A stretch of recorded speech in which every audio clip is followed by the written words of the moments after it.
Lewis Fry Richardson thought it would be possible to predict the weather by calculating it, that is, by treating it as a mathematical problem. So he gathered lots and lots of data from across Europe based on the weather on a single morning.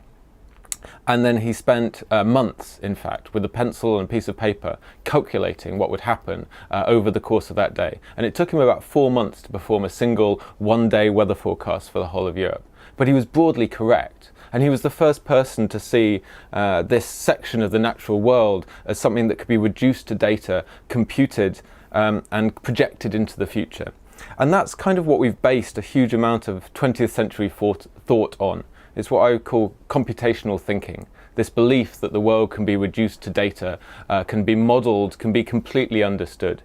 It descends from the Enlightenment, the belief that if we could only know more about the world, we'd have more control over it. Unfortunately, it seems increasingly apparent that that belief is failing. It's one of the central paradoxes of our age that we know more and more about the world, more and more information is available to all of us, and yet the world seems mostly characterized by division, by fundamentalism, by these competing, incredibly toxic opinions. That more information, more data about the world isn't helping us to resolve it in any way. And you can see this even in the weather, in that thing that Lewis Fry Richardson first calculated, turned into something that was computable. Because even our weather predictions are starting to fail us now.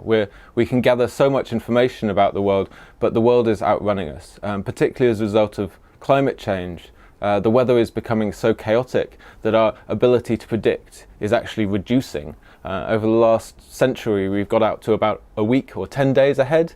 That horizon is now coming back towards us. So we face a future in which we have ever more data about the world, and yet we know ever less about it. And that is a core character of a new dark age.